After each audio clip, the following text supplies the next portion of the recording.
Bonjour et bienvenue sur BitCongo. En tout cas, je suis encore une fois de plus content de vous revoir sur cette vidéo. Alors aujourd'hui, ça va être une masterclass, ok?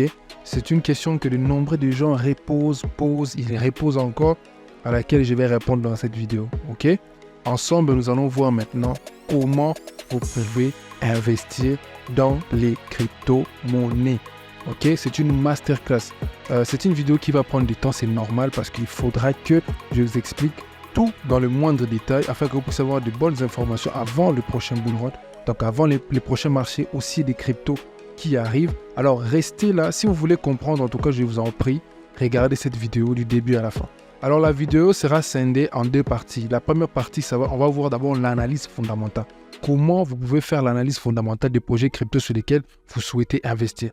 Et dans la partie 2, nous allons voir un guide pour investir. Donc ensemble, je vais vous montrer pourquoi vous devez investir, pourquoi, pas vous devez, mais pourquoi investir dans la crypto, pourquoi choisir une bonne plateforme de trading, comment sécuriser ces crypto-monnaies, une étape primordiale, faire fructifier ces crypto-monnaies, donc avec certaines techniques qui sont possibles. Il y aura aussi quelques questions fréquentes. Et puis ensemble, nous allons voir à partir de mon téléphone, ok, comment ensemble nous allons essayer d'investir sur une crypto-monnaie avec quelques USDT. Alors, encore une fois de plus, si vous voulez comprendre, si ça vous intéresse de savoir comment investir dans les crypto-monnaies, comment on investit, en tout cas, vous êtes sur la bonne vidéo. En tout cas, regardez-la jusqu'à la fin. Partagez-la aussi à vos proches, aux gens qui sont intéressés sur comment investir dans les cryptos. Alors, c'est parti pour la vidéo. Donc, voilà. Là, on va utiliser Google Slide. Donc, ça veut dire c'est une présentation. Donc, voilà, je vais vous expliquer point par point. Et là, on a les sommaires, OK? On a d'abord le principe du projet et ce qu'il apporte de nouveau, donc le projet crypto sur lequel vous souhaitez investir. On a le white paper, la roadmap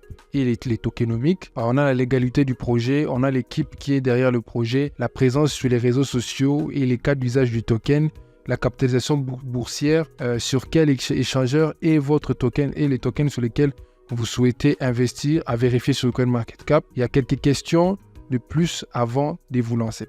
Alors la vidéo va fonctionner par un système de questions, ok? On va juste se poser des questions et lorsque nous répondons à ces questions, nous faisons l'analyse fondamentale. Alors j'aimerais préciser que parfois, là je vous parle de moi, ok? Parfois j'investis dans les cryptos j'investis dans une crypto sans regarder la fondamentale. Ça arrive.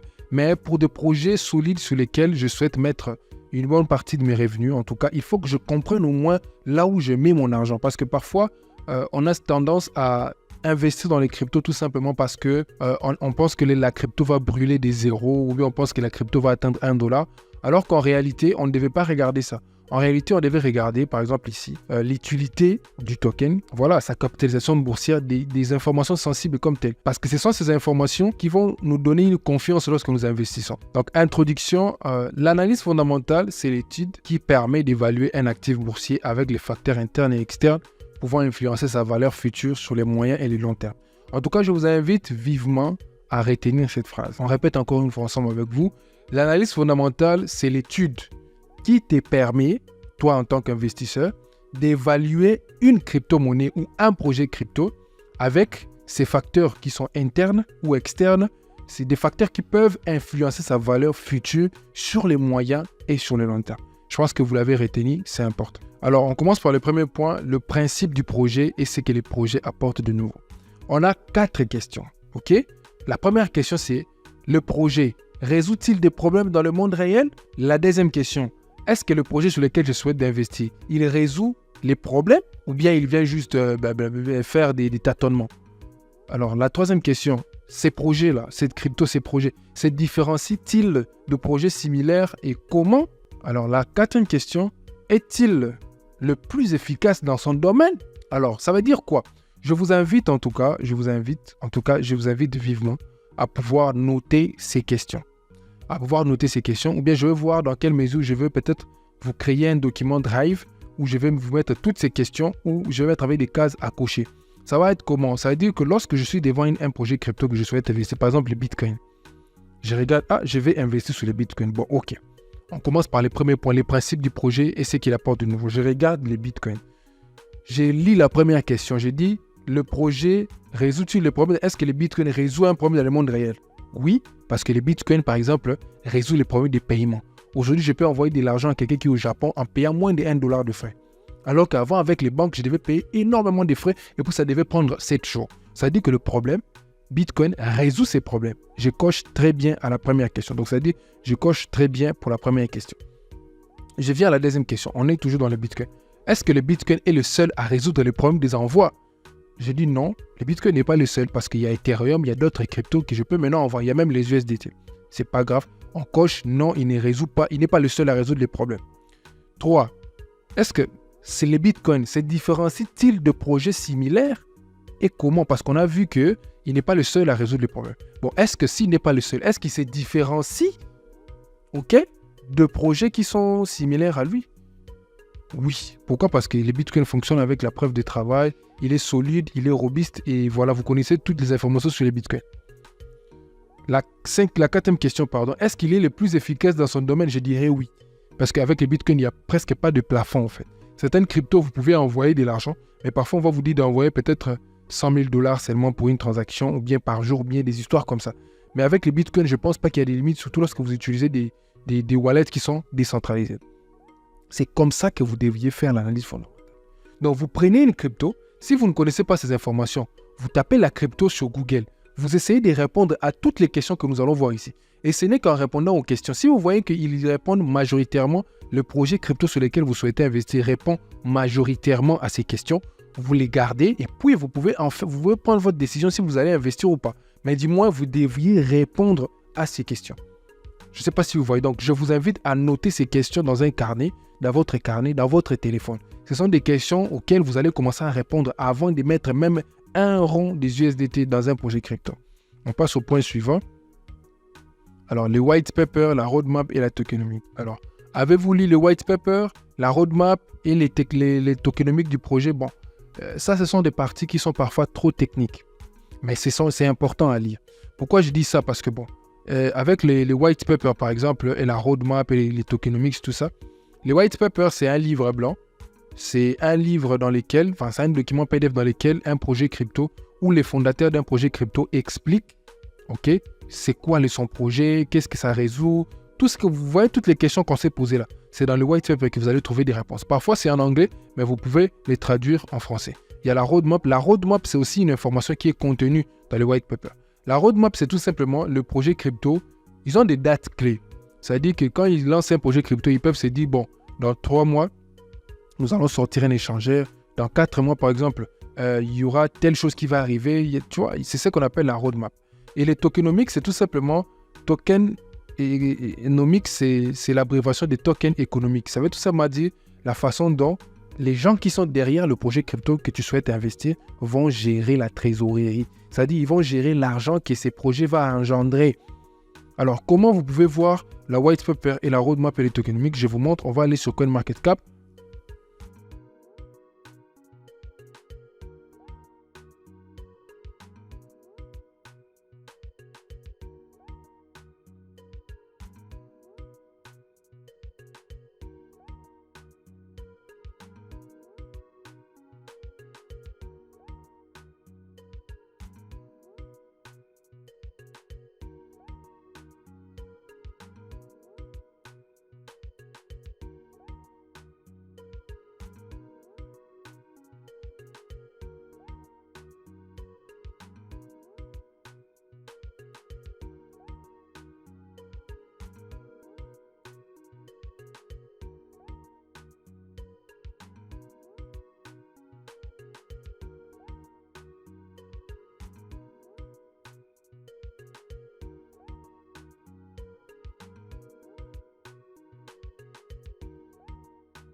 Donc voilà, ça c'est le livre blanc du Tron. Alors parfois ça peut vous sembler un peu compliqué parce qu'il y a des livres blancs qui sont des sites internet comme celui de Tron.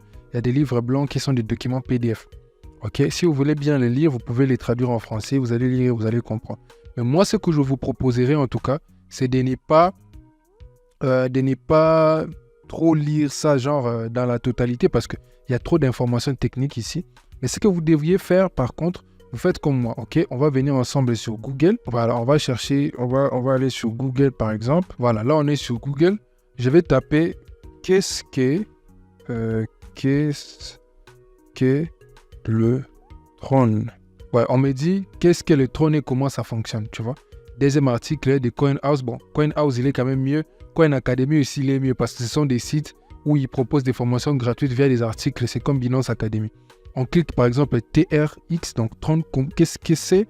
Comment ça fonctionne de Coin Academy? Quand je clique dessus, en fait, l'avantage, c'est quoi? Au lieu de lire les white papers où il y a beaucoup d'informations, sur ces sites ici de Coin Academy, quand vous tapez qu'est-ce qu'est par exemple une crypto que vous souhaitez investir, par exemple le Tron, comme pour l'exemple de la vidéo, on vous fait un résumé du livre blanc. Vous voyez ce que nous, on venait de voir ici, ces livres blancs, il y a trop d'informations techniques ici, vous voyez? Maintenant, eux, ils vous font un résumé pour que vous puissiez bien le comprendre et bien le saisir. Là, quand on descend, il y a un sommaire. Donc, tous les contenus Coin Academy pour Tron, comment acheter du Tron, Tron définition, c'est quoi, comment ça fonctionne. Vous voyez, ce sont les questions que je vous ai montrées lorsque vous devez faire l'analyse fondamentale que vous devez vous poser. L'explication de la blockchain Tron, à quoi sert les Tron. Je vous ai dit aussi cette question, l'utilité du projet. Alors, quels sont les portefeuilles pour stocker ces Tron? Questions fréquemment posées sur la crypto-monnaie Tron.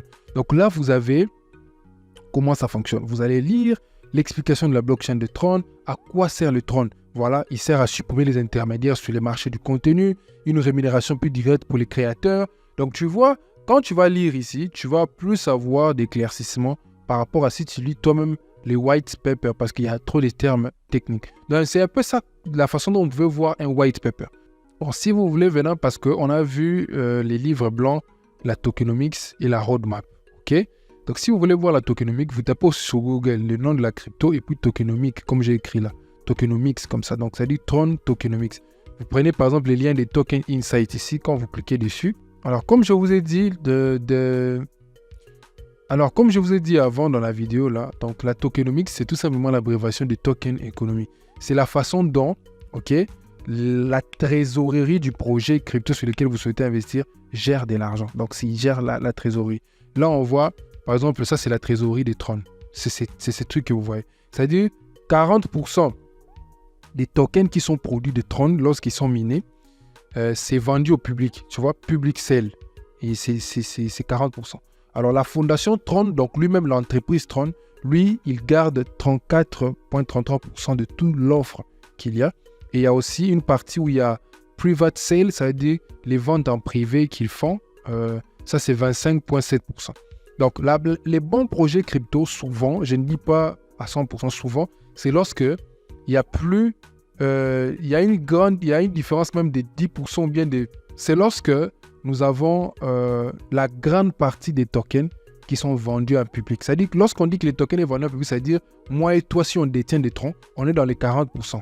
Vous voyez? Et si on est nombreux, 40% genre de l'offre, c'est-à-dire que la fondation Tron qui ne possède que 34% ne peut pas faire chuter les marchés, même s'ils vendent le tout, parce que nous, on a 40% et ils n'ont que 34%. Je ne sais pas si vous voyez cette partie-là. Bon, c'est vrai que ça représente une grande proportion, ça peut faire bouger aussi le marché, mais en tout cas, sur le long terme, en tout cas, les gens, donc les publics, nous tous là, nous possédons 40%.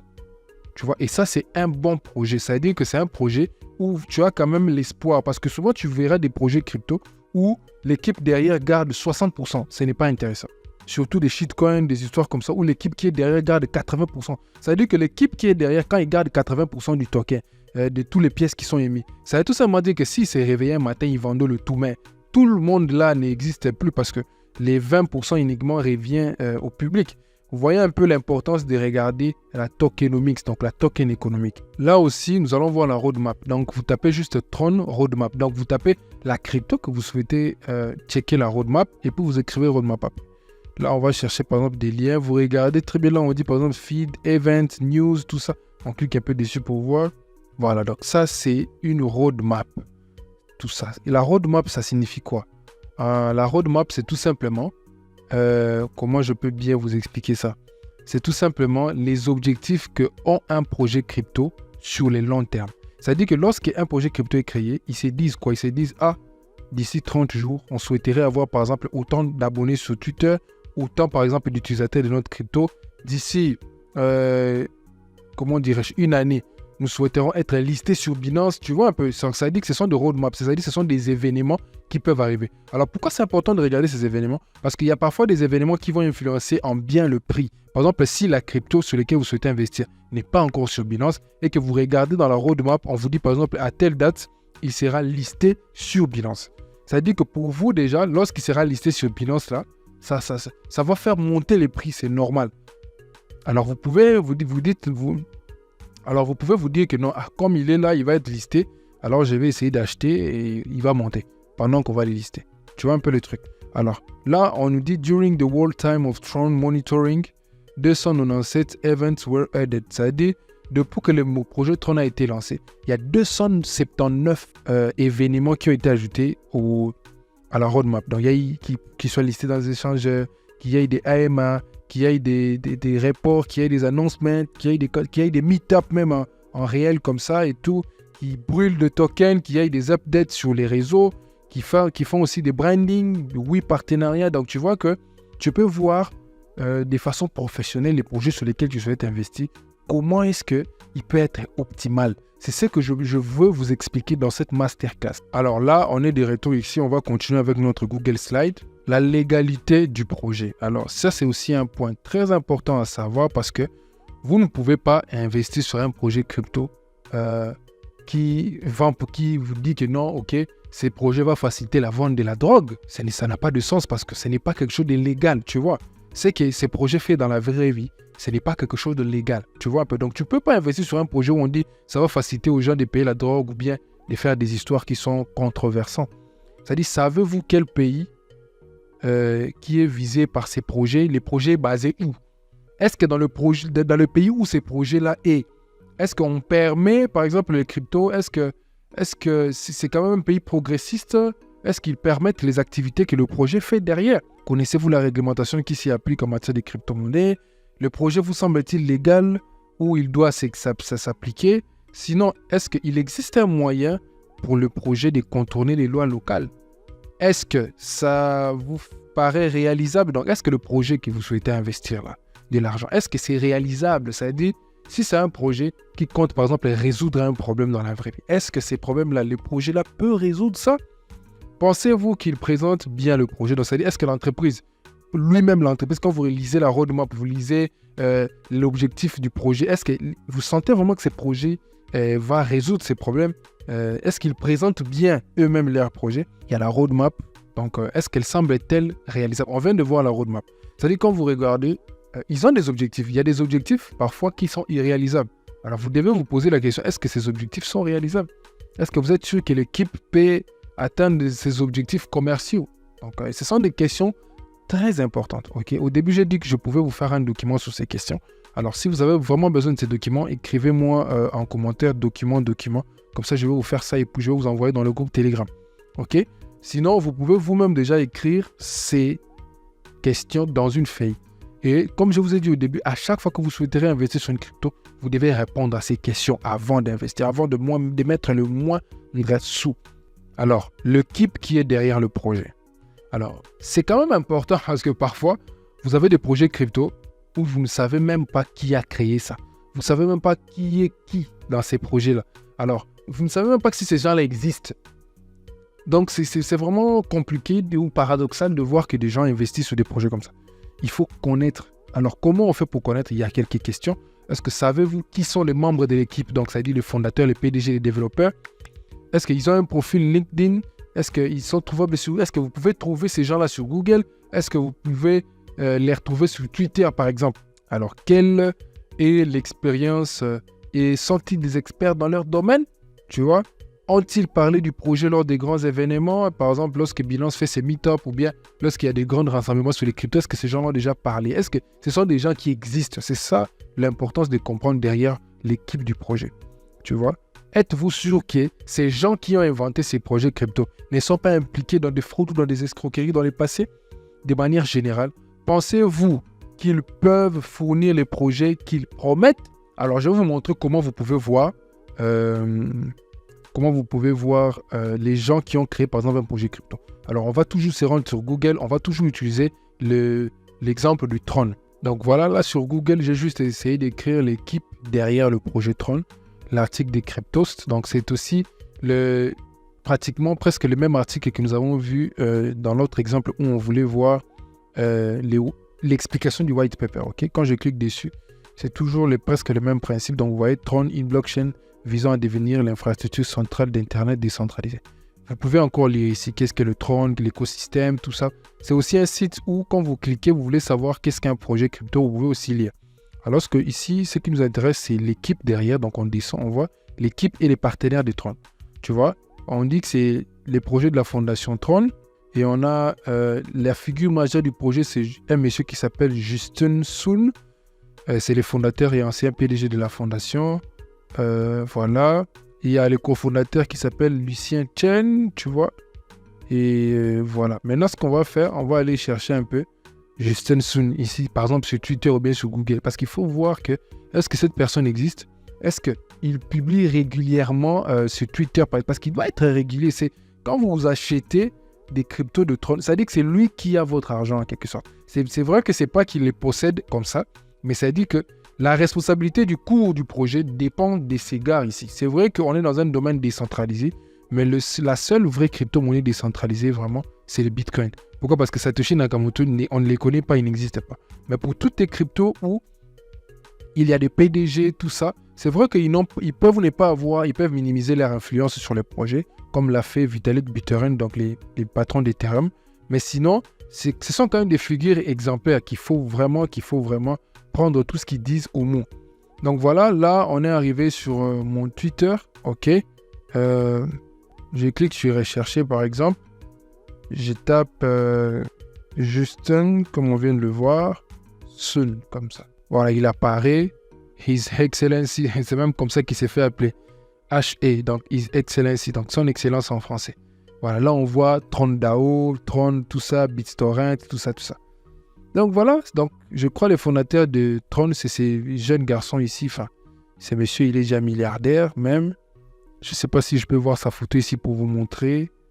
Donc voilà, ça veut dire que le monsieur, il a un compte Twitter et on peut le voir, il poste de temps en temps et tout consort. Ça veut dire que le projet peut être fait. Donc c'est ces garçons ici qui est le patron de Tron, Justin Sun. Donc voilà un peu l'importance de se rassurer sur l'équipe qui est derrière le projet crypto sur lequel vous souhaitez investir. Bon, après, on a la présence sur les réseaux sociaux. Ok, la présence sur les réseaux sociaux, c'est presque ce que je viens de vous montrer aussi. C'est-à-dire, le projet dispose-t-il des plateformes de chat comme Telegram ou Discord? Tu vois, Tron a un lien Telegram, ils ont aussi un Discord. L'équipe est-elle réactive sur ce que ça veut dire que les gens qui sont derrière les projets, est-ce qu'ils publient régulièrement? Est-ce qu'ils sont là? Est-ce que vous pouvez converser avec l'équipe et tout consort? Est-ce qu'ils disposent-ils d'un compte Facebook, Twitter, Reddit ou bien Medium? Ces réseaux sociaux sont-ils mis à jour régulièrement? C'est-à-dire, est-ce qu'ils publient? Ils donnent des annonces. Ce sont des histoires importantes à savoir parce que les cryptos, ce n'est pas des sites d'investissement où tu vas mettre ton argent. Tu ne sais même pas c'est quoi, tu ne sais même pas. Donc, tu ne sais rien même sur la chose. Tu mets ton argent et puis après on te vole. Tu viens faire des bruits chez les gens dans des canaux Telegram que la crypto n'existe pas et tout comme ça. Alors que c'est toi qui n'as pas été intelligent. Tu vois, parce que quand tu n'analyses pas, moi j'ai toujours dit aux gens, je ne sais pas si j'ai pu le dire au début de la vidéo, j'ai dit toujours aux gens, à mes proches, à mes amis, avec les gens avec qui nous partageons sur les cryptos, j'ai dit, lorsque il y a des projets crypto sur lesquels tu investis, donc lorsque tu achètes une crypto, tu as investi, tu t'es dit, cette crypto ici, je l'achète jusqu'au prochain bull run, donc ça peut monter. Et que tu n'es pas capable de décrire les projets crypto sur lesquels tu investis de A à Z, ça veut dire que tu fais du jeu d'argent. Ça veut dire que tu blagues, tu n'investis pas, tu blagues. Il faut être capable de connaître les minimums, ne fût-ce que le fonctionnement de la chose sur lesquelles tu mets ton argent. C'est vrai qu'après, on a les shitcoins. Bon, là, nous tous, là, on fait du jeu d'argent. Là, on comprend. Mais par rapport au projet, un altcoin, une crypto qui est vraiment solide, sur lesquelles tu te dis, non, ça, en tout cas, ça, c'est la bonne. Si tu n'es pas capable de décrire de A à Z, franchement, tu es en train de blaguer. Alors, le cas d'usage du token, en anglais, on appelle ça aussi les use cases, ça veut dire le cas d'utilité. Ça veut dire que tu dois quand même savoir, là où je vais mettre mon argent ici, à quoi ça sert. Donc, ça veut dire ces projets crypto ici. Parce qu'il faut savoir que le projet, on a vu par exemple pour Tron, on a parlé de la fondation Tron. C'est-à-dire que pour chaque projet crypto, il y a toujours une fondation derrière, ou bien une entreprise. Mais dans cette fondation-là, quel est le problème qu'il souhaite résoudre? On a vu pour Tron là, pour lui, il veut par exemple supprimer, je ne sais pas, les frais pour les opérateurs sur Internet, par exemple. On a vu quelque chose comme ça. Donc, lui, il sert à ça. Il y a d'autres crypto-monnaies qui servent des moyens de paiement. Il y a d'autres crypto-monnaies qui servent des, comment je peux dire, d'épargne. Il y a d'autres crypto-monnaies qui servent beaucoup de choses. OK? Alors, est-ce que vous pouvez recevoir des dividendes? Bon, ça, c'est facultatif. Ça veut dire, Est-ce que vous pouvez stacker la crypto-monnaie ou bien, bon voilà. Aurez-vous un quelconque pouvoir de vote en possédant ces jetons? C'est-à-dire qu'il y a des crypto-monnaies aujourd'hui où on appelle ça des tokens de gouvernance. Alors, un exemple d'un token de gouvernance, c'est quoi? C'est par exemple le BNB. Ok, le BNB, c'est la crypto-monnaie de Binance. Ok, c'est un token de gouvernance. Ça veut dire que lorsque tu possèdes des BNB, tu peux voter sur l'avenir de l'application BNB, sur l'avenir de l'application Binance. C'est-à-dire que lorsque je possède des BNB, lorsqu'il y a un vote, par exemple, lorsque Binance veut changer, par exemple, la couleur, il veut changer, par exemple, certaines fonctionnalités de l'application, il lance un vote parce que c'est la blockchain. Chacun doit voter. Ok? Alors, est-ce que ça veut dire qu'avec tes BNB, est-ce que tu peux voter? Si tu ne sais pas, bon, il y a une façon de le faire. Ça veut dire que tu peux voter. Ce n'est pas qu'en votant, tu vas payer. Non. Ça veut dire que posséder des BNB te donne un pouvoir sur la blockchain du BNB, donc la Binance Smart Chain. C'est la même chose pour le Bitcoin. Posséder des Bitcoins ou bien être mineur de Bitcoin, ça veut dire que tu as une part, tu as quelque chose à dire. Ça veut dire que si aujourd'hui, il faut qu'on fasse une mise à jour sur les réseaux du Bitcoin, tu dois voter. Si tu ne votes pas, ça veut dire que si la personne qui a soumis le projet ne réussit pas, si la personne qui a soumis la mise à jour sur les réseaux Bitcoin ne réussit pas à réunir 51% de voix de tous détenteurs de Bitcoin, cette mise à jour ne passera pas. Donc, ça veut dire que, est-ce que, vous devez aussi vous poser la question de savoir, est-ce que les projets crypto que j'achète ici, ça peut me permettre d'avoir un pouvoir, ça veut dire un pouvoir de vote derrière cette fondation et tout. Alors, on a aussi la capitalisation. En tout cas, la capitalisation, c'est un point où je voulais vraiment entrer en profondeur, mais de façon rapide. Ça veut dire, aujourd'hui, de nombreuses personnes aiment investir dans des projets crypto, voilà, qui sont proches du Bitcoin. Ça veut dire les BNB, tu vois, des cryptos là, les top 10, ou bien les top 30, ou bien les top 50. C'est toujours bien parce que ce sont des projets sûrs, des projets solides. Mais ce que les gens oublient derrière, il y a ce qu'on appelle la capitalisation. Une crypto-monnaie fonctionne rationnellement à sa capitalisation. Ça veut dire quoi? Ça veut dire que, par exemple, aujourd'hui, la capitalisation d'un token comme le BNB, par exemple, ou bien, je vais prendre l'Ethereum, ça a déjà dépassé les milliards, tu vois. Ça a déjà dépassé les milliards. Ethereum, je ne sais pas, peut-être qu'il est à 100 milliards. Ça veut dire qu'aujourd'hui, si j'investis dans Ethereum, c'est très difficile à l'espace de 3, 4, 5 ans qu'Ethereum fasse maintenant, par exemple, 1 fois 100. C'est vraiment impossible. Je ne sais pas si vous voyez. Ça veut dire que s'il est déjà à 100 milliards, si on fait encore fois 100, finalement, la capitalisation va exploser dans le monde ou comment? Ça veut dire que lorsqu'on a déjà une grande capitalisation, la crypto ne performe pas beaucoup sur une période de moyen terme. C'est vrai que si on est là vivant et que le crypto continue jusqu'à 2050, par exemple, Ethereum pourra valoir je ne sais pas combien. C'est possible. Mais sur une durée de 5 ans où tout le monde ici veut profiter de ces 5 ans, en tout cas, je vous conseillerais, je ne peux pas vous donner de conseils en matière d'investissement, mais je peux vous recommander de vous intéresser au low cap. Donc, voilà pourquoi je parle de capitalisation dans cette vidéo. Donc, on a 4 types de capitalisation. On a les micro cap, low cap, les mid cap et puis les high cap. Ethereum, ce sont les high capitalisations et les bitcoins. Donc, ils sont déjà trop forts, ils sont déjà trop grands. Mettre ton argent dessus, c'est tout simplement pour gagner 100% d'ici 3 ans ou bien 5 ans. Peut-être si c'est beaucoup, 500%. Tu vois, parce qu'ils sont déjà gros. Les mid-cap, et ce sont des tokens comme les Arbitrum, tu vois, des tokens comme le Tron. C'est vrai qu'eux aussi, ils ont déjà dépassé les milliards, mais ils ne sont pas à plus de 50 milliards. Ils sont parfois pour certains à 1 milliard, pour certains à 2 milliards. Ce sont des mid-cap.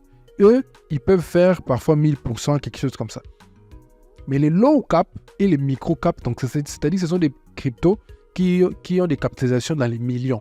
C'est-à-dire, tu vois, sa capitalisation, c'est 100 millions, sa capitalisation, c'est 200 millions, sa capitalisation, c'est 300 millions de dollars. Il y a certains même qui sont à 13 millions, ils sont à 15 millions, là, ce sont les micro-cap. C'est-à-dire que ces cryptos-là, donc les micro-cap, on peut descendre jusque dans les 1000, parce qu'il y a des cryptos qui ont des capitalisations de 100 000 dollars, de 800 000 dollars et tout comme ça. C'est-à-dire que plus une crypto a une petite capitalisation, plus, imaginez que vous avez une crypto, vous avez acheté une crypto qui a 10 millions de capitalisation.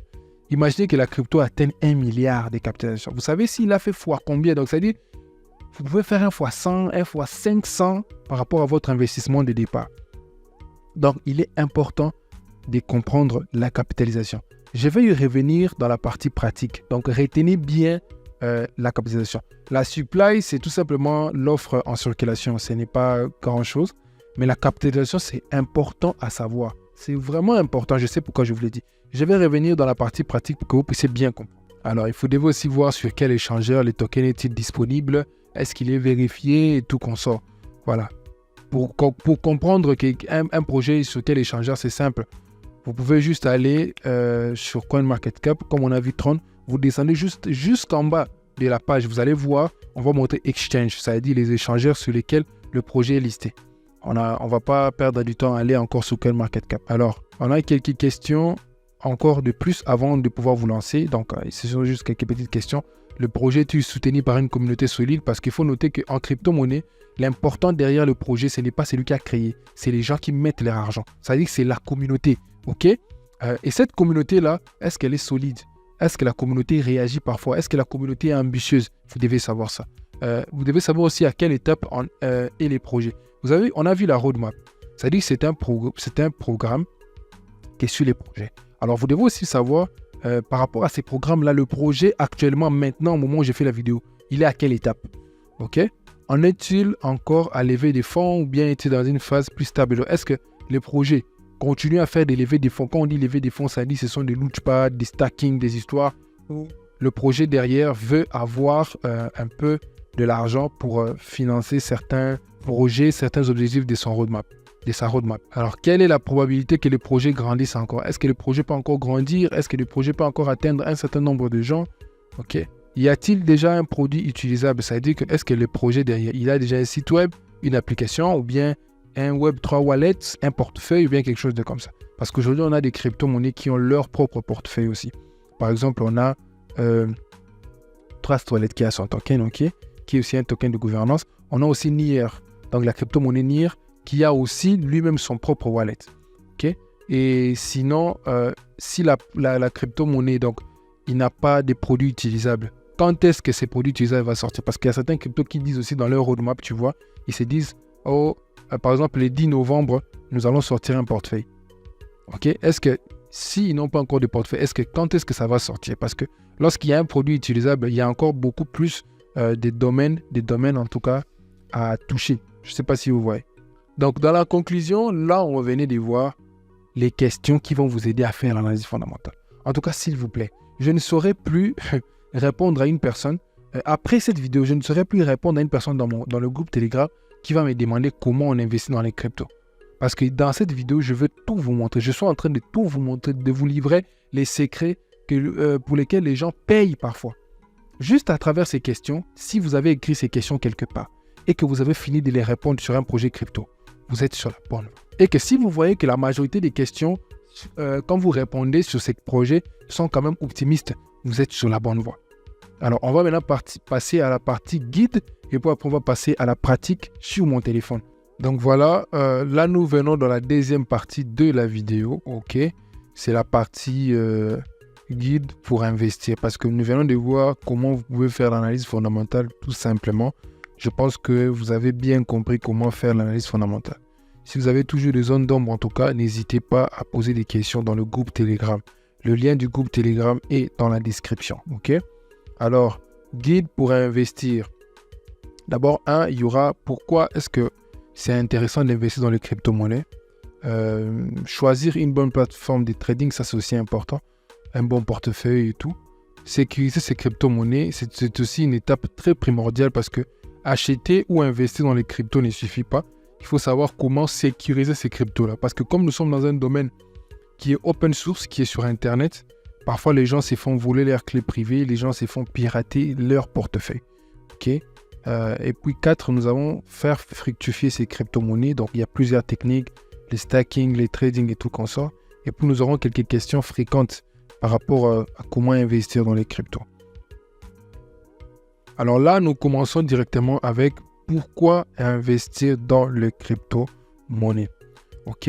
Alors, c'est la première question que certainement vous devez vous poser lorsque vous souhaitez investir. C'est-à-dire, la première question c'est, bon, les gens me parlent des cryptos, Bitcoin, tout ça. Bon, pourquoi est-ce qu'il faut que j'investisse dans ça? Parce que il faut noter que cet écosystème, donc les cryptos, ce n'est pas aussi fait pour tout le monde. Enfin, ça, moi, je peux le dire aujourd'hui. Pourquoi? Parce que y a beaucoup de gens qui se sentent à l'aise dans ce qu'ils font déjà. Alors, ce n'est pas une obligation de dire à quelqu'un, non, investis dans les cryptos ou tout ça. La personne doit savoir pourquoi est-ce que ce sera mieux pour lui ou bien intéressant pour lui d'investir dans les cryptos. C'est ce que nous allons voir. Alors, qu'est-ce que cela m'apportera? Donc, qu'est-ce que les cryptos peuvent m'apporter de plus? Les crypto-monnaies sont des investissements risqués et extrêmement volatiles. Bon, ça, il faut vraiment le noter. Pourquoi est-ce que c'est volatile? C'est parce qu'il y en a l'absence de la régulation, enfin, pour l'instant. Volatile à la hausse comme à la baisse. Alors, si les gains potentiels peuvent être très juteux, ce n'est pas un investissement pour tout le monde. C'est ce que je venais de vous dire, ok? C'est carrément ce que moi, je venais de vous dire là. Alors, les risques de sombrer dans les syndromes FOMO, c'est-à-dire Fear of Missing Out, c'est-à-dire la peur de manquer une opportunité et de faire des investissements non rationnels est grand. Alors, ça, pour éviter ça, il faut s'y former. Quand je dis s'y former, je ne vais pas dire suivre des formations forcément. Non. C'est-à-dire il faut avoir une stratégie lorsque vous investissez. Vous devez faire les DCA, avoir un plan DCA. Alors, pour ceux qui ne connaissent pas c'est quoi les DCA, j'ai fait une vidéo sur les DCA. J'ai l'affiche en haut à droite à l'écran. Il y a aussi une vidéo sur comment faire un plan DCA. Toujours en haut à droite à l'écran. Là, vous pouvez cliquer ou bien dans la description pour regarder ces vidéos. Alors, ainsi, il faut avoir les nerfs solides, ok, et aimer les montagnes russes. Les montagnes russes parce que bon, les cryptos fonctionnent avec un système de bull run, et puis marché baissier, bull run, marché baissier. Mais plusieurs facteurs font aussi que les crypto-monnaies sont très intéressants. Donc, les crypto-actifs sont très intéressants. Maintenant, quels sont ces facteurs? On a d'abord donc les crypto-monnaies ne sont pas contrôlées par l'État. Contrairement à l'euro ou au dollar, les décisions gouvernementales n'ont aucun impact sur les cours du Bitcoin ou de l'Ethereum. Les crypto-monnaies sont décorrélées des monnaies réelles et leur prix est déterminé uniquement par l'offre et la demande. Pourquoi est-ce que c'est intéressant d'avoir aussi un peu dans ton portefeuille en tant qu'investisseur, en tant qu'humain, d'avoir des cryptos?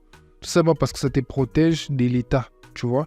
Récemment, nous avons vu, il y a d'ici là 1 année et demie, avec la guerre en Ukraine, avec la Russie, vous avez vu comment la Russie avait été sanctionnée et c'était terrible.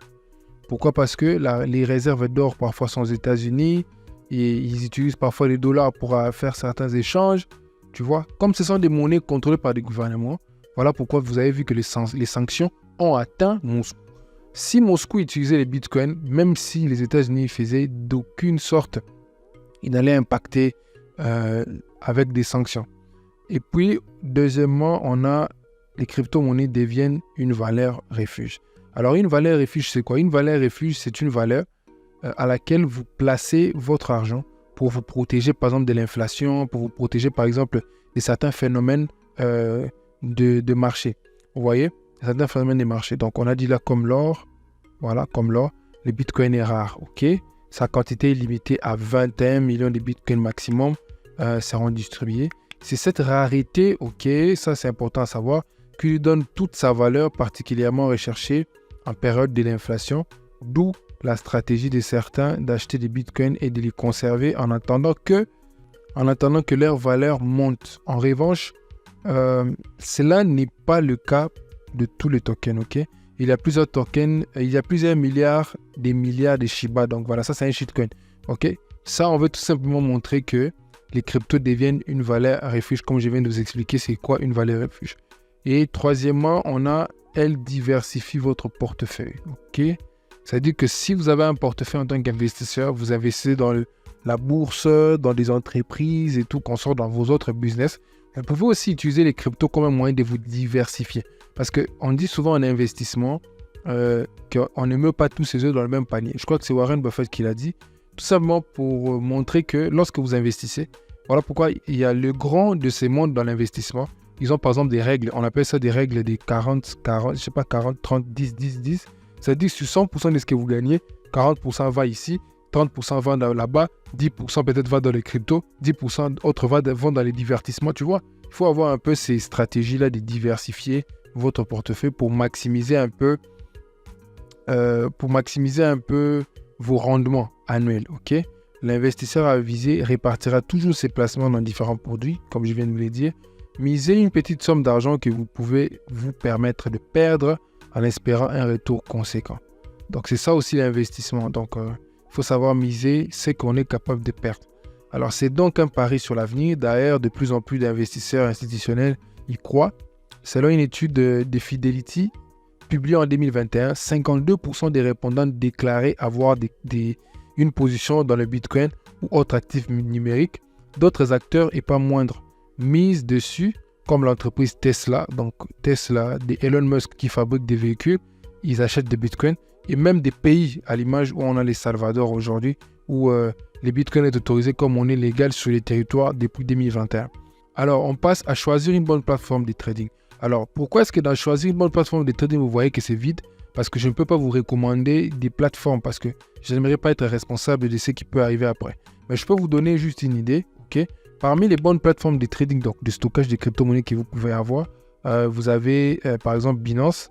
Vous avez Get.io, vous avez KuCoin, vous avez truc. Alors, je préfère vous mettre une photo à l'écran lorsque je ferai le montage de la vidéo où j'ai parlé des échangeurs centralisés et décentralisés que j'utilise. Ok? Donc, une bonne plateforme de trading en bref, c'est tout simplement un bon portefeuille. Ok? Vous avez Trust Wallet, vous avez MetaMask, vous avez SafePal et ainsi de suite. Alors, on passe rapidement au suivant. On a sécurisé ces crypto-monnaies, une étape primordiale. En tout cas, sur cette étape, je vous conseillerais de me suivre très attentivement et vivement. Ok? L'adage populaire, on dit en anglais « not your keys, not your coin ». Ça veut dire « pas tes clés, pas tes bitcoins ». Ça impose à tout détenteur de bitcoins et plus largement à ceux qui investissent dans les crypto-monnaies. Si vous souhaitez protéger votre magot, donc votre bague, votre portefeuille, il est essentiel d'opter pour un bon système de stockage afin d'éviter tout risque de piratage de vos devises numériques. Plusieurs solutions s'offrent à vous, telles que, donc la première solution, on a des online wallets. Online wallet, c'est la méthode d'utilisation la plus simple. Elle consiste à laisser vos crypto-monnaies sur la plateforme d'échange que vous utilisez. Voilà, comme Binance, Get.io et tout consort, BingX, CoinX et tout consort. Seul risque, les sites en question s'est fait pirater. C'est rare. Ok, c'est rare que les sites, donc par exemple les sites de Binance, s'est fait pirater. C'est très rare. Mais elle est non exclue parce qu'on est sur Internet. Alors vous risquez de perdre l'accès de tous vos avoirs au cas où les sites est piraté. Notre conseil, donc le conseil que je peux vous donner, c'est de renforcer la sécurité à l'accès à votre compte en activant l'identifiant via les systèmes 2FA. 2FA, c'est les systèmes, on appelle ça l'authentificateur à 2 facteurs. C'est-à-dire, c'est la méthode utilisée par Google pour générer un mot de passe unique toutes les 30 secondes, ok? Pour générer un mot de passe unique que vous pouvez utiliser et tout consort, que vous pouvez lier à votre téléphone. C'est-à-dire que si ce mot de passe-là n'est pas là, vous ne pouvez pas accéder à votre compte. C'est comme sur Binance, d'ailleurs, vous ne pouvez même pas faire un retrait si vous n'avez pas fait votre authentification. Ok, c'est pour vous protéger. Voilà. Et ensuite, nous avons les hardware wallets. Les hardware wallets, ils offrent les meilleurs niveaux de sécurité pour vos cryptos. Ok. C'est entre autres, tu vois, les flash disques là, Ledger, vous pouvez taper sur Internet pour voir à quoi ça ressemble. Ça dit que c'est comme un flash disque où vous allez connecter avec votre ordinateur et vous pouvez mettre vos cryptos là. C'est-à-dire, imaginez que c'est un flash disque. Comment quelqu'un pourra pirater un flash disque, ok? C'est vraiment les moyens les plus sécurisants. En fait, mais à part ça, il y a aussi MetaMask et un tout petit peu aussi, pas un tout petit peu, Trust Wallet aussi qui vient après. Donc, tu vois. Donc, en réalité, les hardware wallets, c'est en d'autres termes ce qu'on appelle les échangeurs décentralisés. Ok? Donc, ce sont des échangeurs qui sont décentralisés. Et puis ensuite, nous avons les paper wallets. C'est la méthode simple, rudimentaire et efficace. Les portefeuilles papier consistent simplement à écrire sur un bout de papier une série de lettres et de chiffres générés par vos clés privées. Un conseil, conservez-les dans un endroit sûr comme un coffre-fort ou une chemise dédiée car on peut très vite la perdre.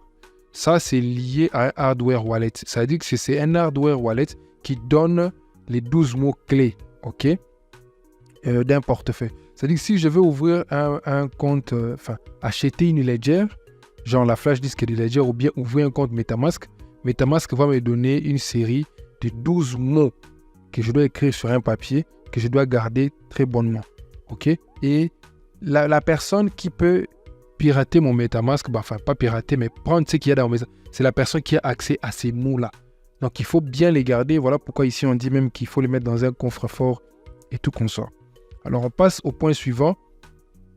Faire fructifier ces crypto-monnaies. Donc, plusieurs techniques possibles. Maintenant que vous avez investi dans une ou plusieurs des devises numériques, vous vous demandez comment profiter au maximum de leur potentielle croissance.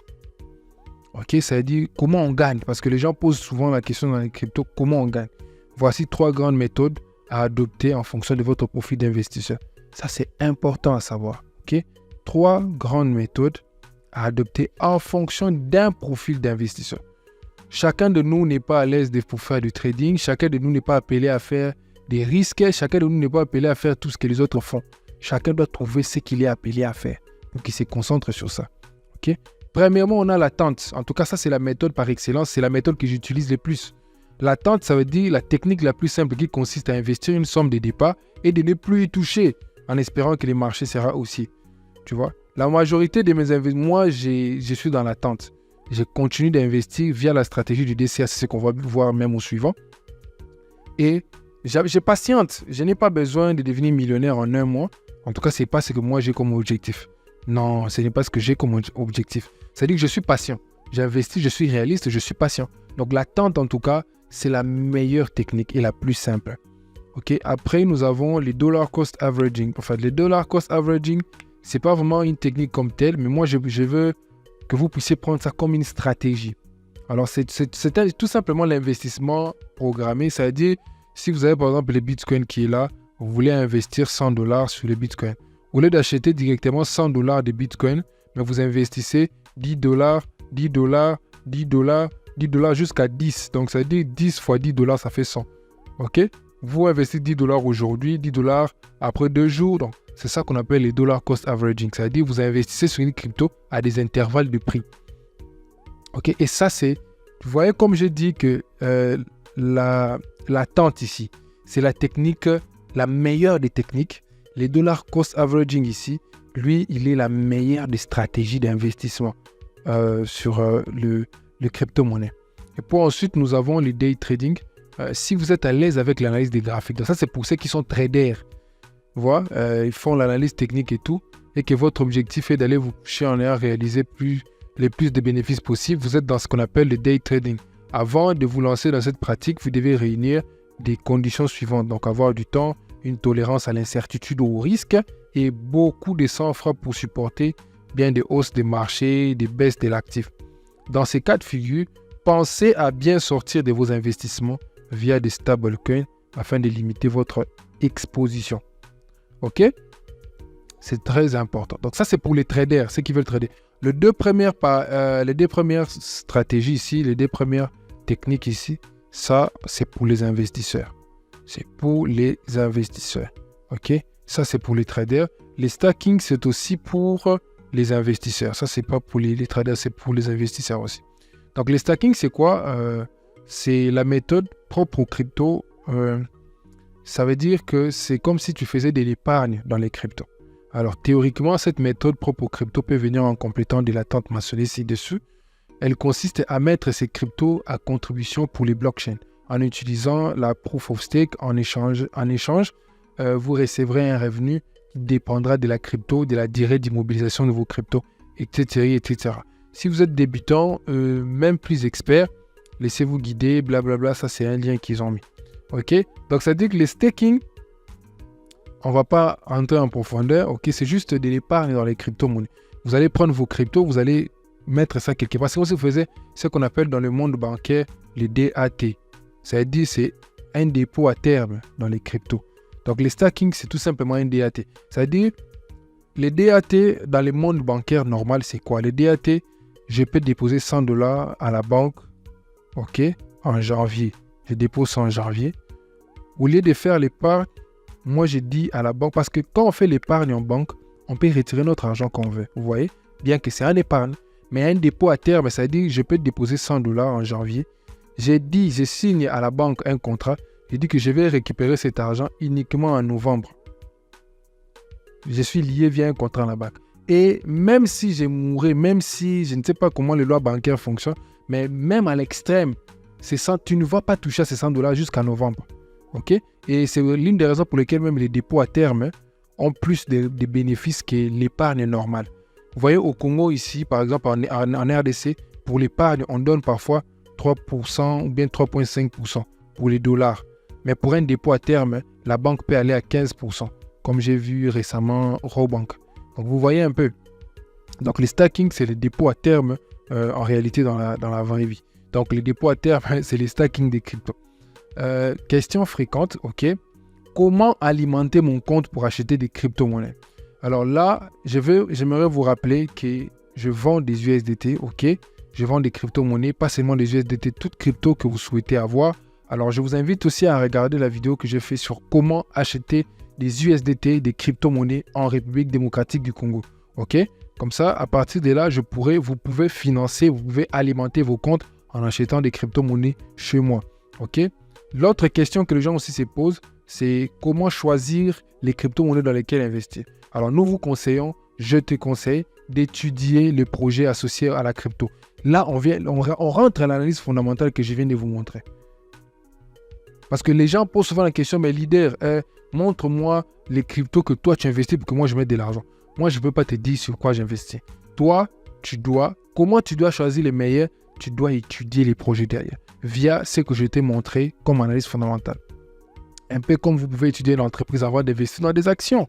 Si les projets apportent de nouveaux services ou une utilisation innovante ou plus performante de la technologie blockchain, alors sa crypto-monnaie devra être demandée car utile et donc son prix augmente la loi de l'offre et de la demande. Ok? Est-ce que investir et trader des cryptos veulent dire la même chose? Ah, ça aussi, c'est une question que les gens me posent beaucoup. Selon certaines personnes, l'investissement correspond plus à des positions long terme.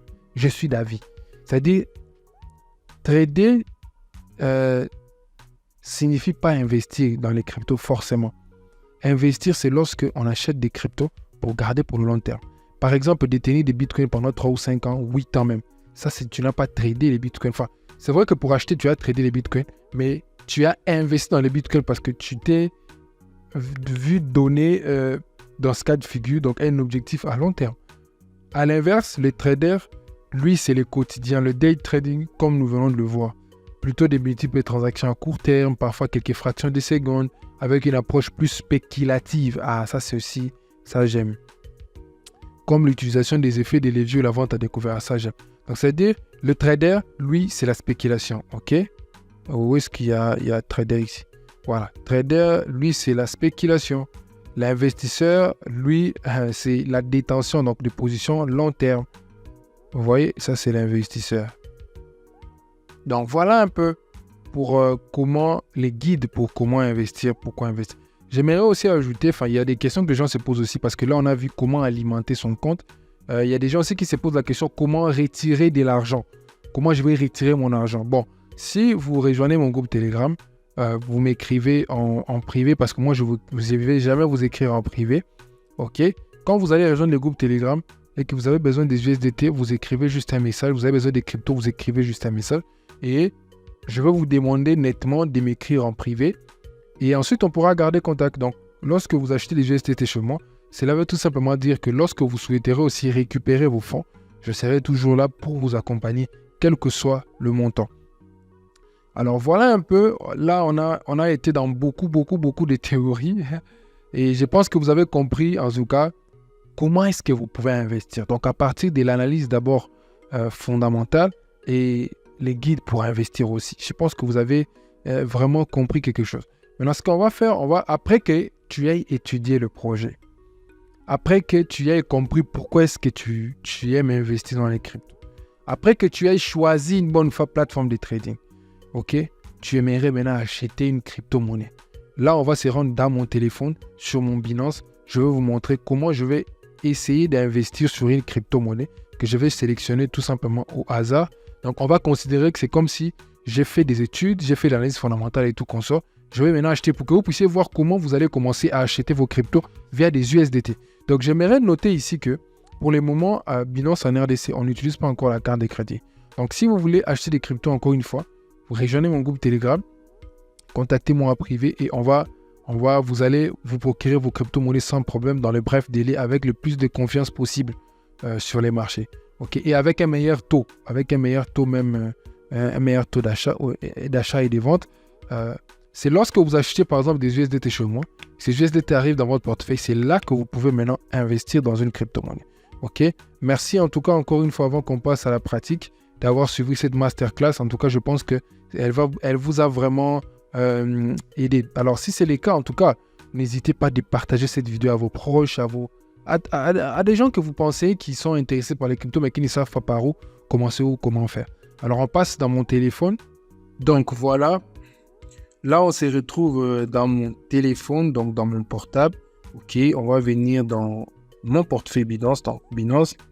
Voilà, et ça, c'est mon portefeuille Binance. Alors, admettons que je viens d'acheter des USDT. Donc, vous avez par exemple acheté des USDT chez moi ou bien même chez quelqu'un d'autre, c'est pas grave. Comment vous faites pour investir? Alors, il faut savoir que normalement, pour investir, vous devriez venir dans Trade. Si vous regardez en bas, il y a Accueil, Marché, Trade, Futur, Portefeuille. Vous entrez dans Trade. Si, c'est ici qu'on est censé investir dans les cryptos. Donc voilà, il y a PERP, USDT et tout consort. Alors, pour investir normalement, vous pouvez investir ici. Là, c'est écrit Trade. Mais parfois, c'est compliqué pour certaines personnes parce qu'il y a des prix à côté. Les gens ne comprennent pas bien. Trop des histoires. Et souvent, les gens me disent que ils ne comprennent pas bien cette interface. Ce n'est pas grave parce que Binance a donné la solution. Alors, vous pouvez tout simplement, parce qu'ici aussi, normalement, pour acheter une crypto-monnaie, si vous devez utiliser Trade comme ça, parfois, ils ont limité ça. Ça veut dire qu'il y a des minimums à acheter. C'est-à-dire que vous pouvez acheter, par exemple, pour cette crypto, vous voyez en bas ici, minimum 5 USDT pour acheter. Si vous devez passer par Trade. Mais par contre, avec l'outil Convertir de Binance, vous pouvez acheter même pour $1, 2,5 $. Voilà, 1,5 $. Comment on l'utilise? Donc, je suis toujours dans Trade. Je viens en haut là-bas, là où vous voyez Convertir. Je clique. Voilà, Convertir. J'ai des USDT. Qu'est-ce que je fais? Il y a déjà USDT qui est là. Je recherche en bas la crypto-monnaie que je souhaite acheter. Donc, sur lesquelles je souhaite investir. Je clique là où il y a Bitcoin. Je clique dans Recherche. Je prends par exemple le PERP. Donc, par exemple, la crypto-monnaie PERP. OK?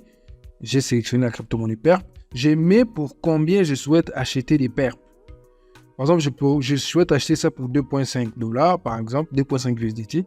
Voilà, ici, on me dit j'aurai 4 pièces de PERP. Je clique juste sur Aperçu sur la conversion. Convertir.